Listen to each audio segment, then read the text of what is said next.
Hey everyone, I am back and ready for more videos. Sorry, I know I haven't been here for a while. I know I posted like 2 videos, but they were not how I wanted them to be, so I deleted them.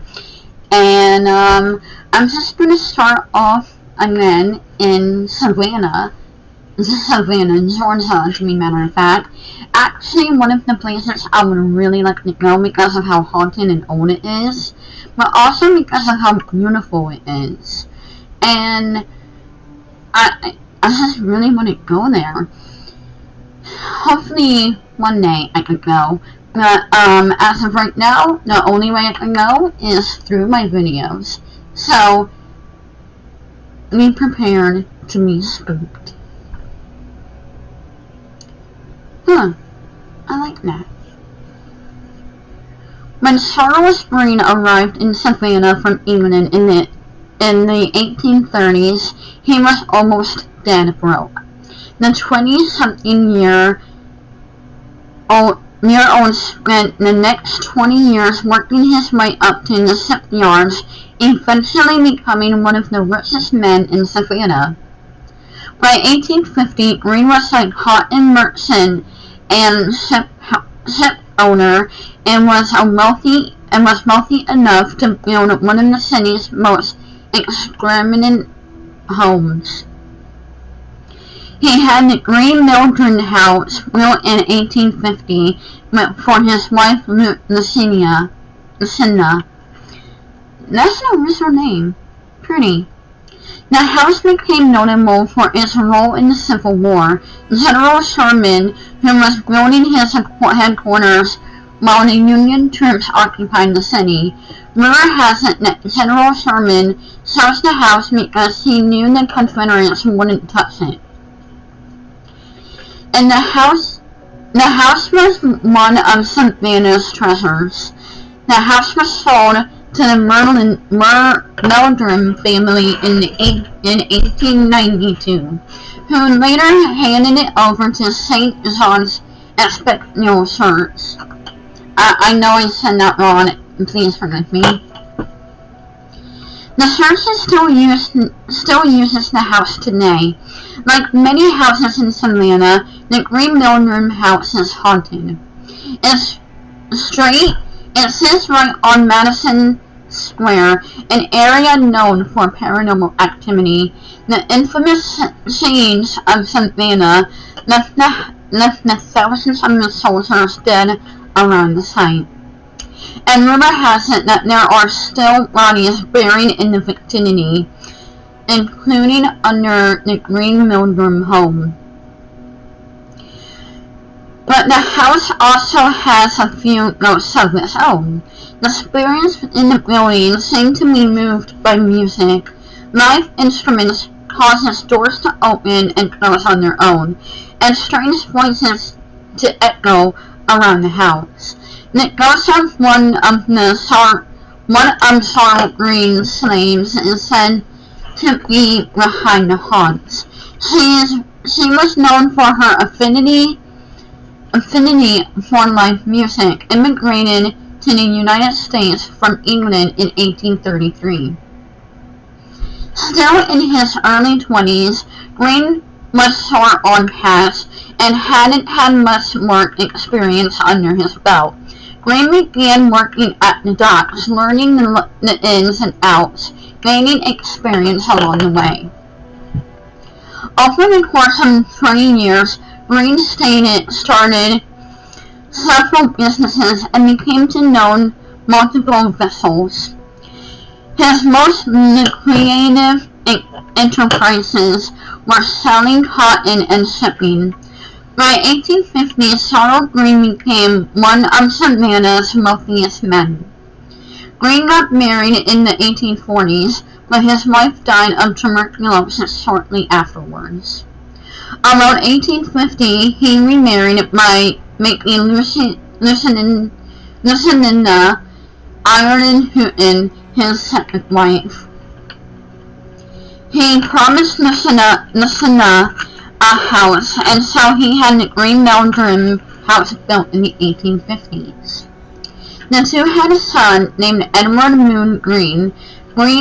Charles Green died in 1881 and was buried in the Laurel Grove Cemetery. Charles Green had his home built in 1850. The extravagant home cost over $93,000 to build, equivalent to about $3.2 million today. New York architect John S. Norris designed the Green Mildrum home. The home was originally built for his wife Lucinda as a gift. Green meant for the home to be passed down as a family heirloom. The Green Mildrum house is notable for organic Gothic architecture. It is actually considered one of the best preserved examples of Gothic Revival architectures in the South. The house is adorned with oriel windows, a spiral staircase with a skylight directly overhead. The black walnut wooden floors, many of the material used to build the home were imported from England, was accounted for around $40,000 or more than half of the home's its total cost. When General Sherman took the city in 1864, he used the Green Mildrum house as his headquarters. The Sherman's march to sea was a military campaign where he and his massive force of the Union troops marched from Atlanta to the Georgia coast, taking Confederate posts and freeing slaves along the way. Sherman knew that the Green Mildrum home was a famous Savannah landmark, so he captured it and used the building as his base of operation. The Confederate wouldn't dare touch it for the fear of causing damage, even if it meant giving up the opportunity to capture General Sherman. While Charles Green died in 1881, he passed the deed down to his son, Edward A. A year later, he sold the house to Peter Mildrum, a prominent Savannah lawmaker who briefly served as the city's mayor. Then in 1943, his daughter Sophie Mildrum sold the house to a nearby St. John's Episcopal Church. Green Mildrum House has served as the office for the church ever since. In 1976, the house was designed as a National Historical Landmark by the U.S. Department of the Interior. American Revolutionary War saw countless battles, and Savannah wasn't spared from bloodshed. The Green Mildrum House sits right on Madison Square, and it just so happens that the square was the site of Savannah's bloodiest Revolutionary battle. The siege of Savannah took place in 1779, 1 year after the British troops captured the city. A joint of French-American forces attempted to ambush the British and drive them out of Savannah. The Revolutionary forces were outmanned and outgunned, and sustained heavy losses. In just a few weeks, the Revolutionary Army lost thousands of men. While holding their line of defenses at what would later become Madison Square, the revolutionaries dug trenches to bury their dead. The bodies piled up quickly. Many of the men thrown in pits haven't yet died. Oftentimes, they were sick or wounded, but the troops couldn't differentiate between dead and live soldiers in the heat of the battle. As a result, many were buried alive in the chaos. Today, an area around Madison Square seems pretty quaint. Still, the thousands of bodies directly below the square say otherwise. Nothing says that the bodies were found while digging the foundations for nearby buildings, including under the green Mildrum house. Ghosts and spirits plague the Madison Square, and witnesses claim to see strange shadows and lights in the sky, and hear disembodied voices around the immediate area. While Madison Square and the immediate vicinity is haunted by the soldiers who died during the siege of Savannah, the Green Mildrum house also has spirits added to the spooky equation.